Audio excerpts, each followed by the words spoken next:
नमस्कार दोस्तों। अगर आपके पास बैंक अकाउंट है तो आज की यह वीडियो आपके लिए बेहद ज़रूरी होने वाली है, क्योंकि इस वीडियो में बताई जाने वाली एक छोटी सी जानकारी अगर आपने मिस कर दी तो आगे चलकर आपको सीधा इनकम टैक्स डिपार्टमेंट का नोटिस मिल सकता है। सोचिए, अचानक घर पर नोटिस आ जाए और आपसे पूछा जाए कि पैसा कहाँ से आया और क्यों आया और कहाँ गया, और अगर आप सही जवाब नहीं दे पाए तो हजारों नहीं बल्कि लाखों का जुर्माना लग सकता है। इसलिए दोस्तों, वीडियो को स्किप मत करिएगा, पूरा ध्यान से देखिएगा, क्योंकि आज हम आपको सेविंग अकाउंट से जुड़े कुछ ऐसे ट्रांजैक्शन और लिमिट्स के बारे में बताने वाला हूं जिसके बारे में 90% लोग आज भी अनजान हैं। दोस्तों, आप देख रहे हैं विद्याधाम चैनल और आज की यह जानकारी देश के हर उस व्यक्ति के लिए है जिसका कहीं ना कहीं बैंक अकाउंट है। चाहे आपका सेविंग अकाउंट एसबीआई में हो, पीएनबी में हो, केनरा में हो, एचडीएफसी में हो या फिर आईसीआईसीआई में हो, जो है यूनियन बैंक में हो, किसी भी बैंक में हो या सरकारी या प्राइवेट बैंक में ही क्यों ना हो, अगर आप अपने खाते से रोजाना पैसे जमा करते हैं या निकालते हैं तो अब आपको पहले से ज़्यादा सतर्क और सावधान रहने की ज़रूरत है। वजह यह है कि इनकम टैक्स डिपार्टमेंट ने बैंक ट्रांजैक्शन को लेकर अपनी निगरानी काफ़ी तेज कर दी है और अब हर छोटी बड़ी लेन देन पर नज़र रखी जा रही है। बहुत से लोग यह सोचते हैं कि अगर वे आम आदमी हैं, नौकरी करते हैं या छोटा मोटा काम करते हैं तो उन्हें इनकम टैक्स से कोई मतलब नहीं है। लेकिन दोस्तों, यह सब बड़ी गलतफहमी है। आज के समय में अगर आपने तय लिमिट से ज़्यादा ट्रांजैक्शन कर लिया तो चाहे आप इनकम टैक्स भरते हो या नहीं, नोटिस आ सकता है। और एक बार नोटिस आ गया तो आपको अपने पूरे साल की बैंक स्टेटमेंट, पैसों का सोर्स और खर्च का पूरा हिसाब देना पड़ सकता है।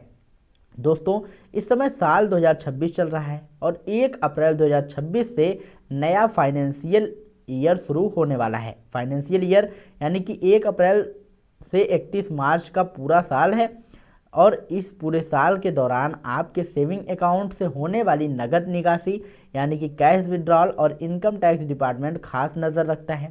अगर आपने ज़रूरत से ज़्यादा कैश निकाला और वह तय सीमा के ऊपर चला गया, आपका अकाउंट हाई वैल्यू ट्रांजैक्शन की कैटेगरी में आ सकता है और आपको नोटिस भेजा जा सकता है। अब दोस्तों, एक और बहुत ही ज़रूरी बात समझ लीजिए, इनकम टैक्स डिपार्टमेंट सिर्फ कैश निकालने पर ही नहीं बल्कि कैश जमा करने पर भी नज़र रखता है। अगर आप पूरे फाइनेंशियल ईयर में अपने सेविंग अकाउंट में कैश के जरिए ज़्यादा पैसा जमा करते हैं तो यह सीधा सिस्टम में फ्लैग हो जाता है, चाहे आपके पास एक बैंक अकाउंट हो या 5।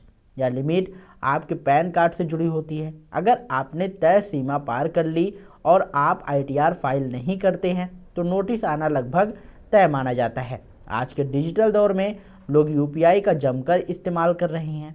गूगल पे, फ़ोन पे, पेटीएम, ये रोज़ाना हज़ारों के ट्रांजैक्शन कर रहे हैं। उसी में निवी भी आ चुका है, लेकिन बहुत कम लोग जानते हैं कि यूपीआई ट्रांजैक्शन भी पूरी तरह ट्रैक होते हैं।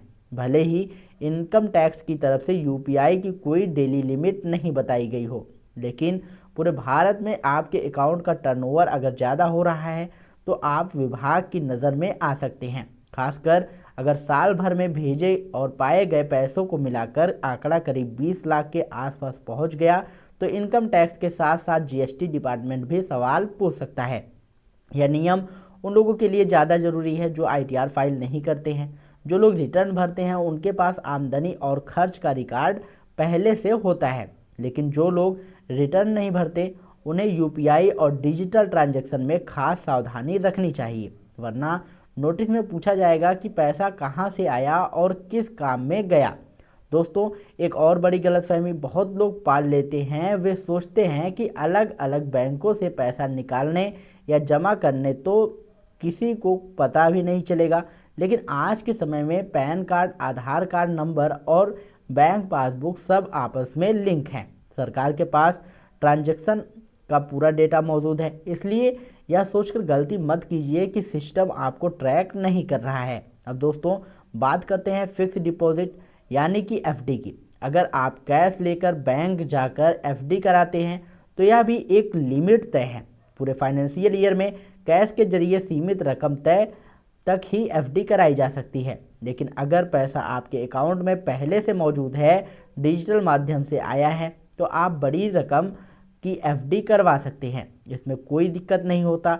समस्या सिर्फ कैश वाले ट्रांजैक्शन में होती है। दोस्तों, कई लोग कहते हैं कि उन्होंने पहले भी ज़्यादा ट्रांजैक्शन किए हैं और उन्हें कोई नोटिस नहीं आया, लेकिन यहाँ एक बात बहुत ध्यान रखने वाली है कि इनकम टैक्स डिपार्टमेंट के पास 3 साल तक का समान समय होता है नोटिस भेजने का।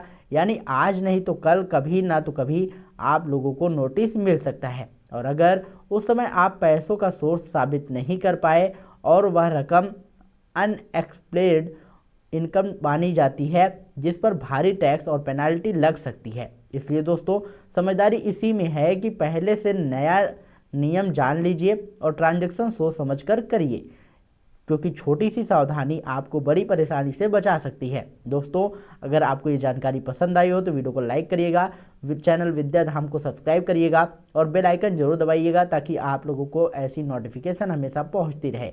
मिलते हैं नई वीडियो में नई अपडेट के साथ, तब तक के लिए जय हिंद, जय भारत।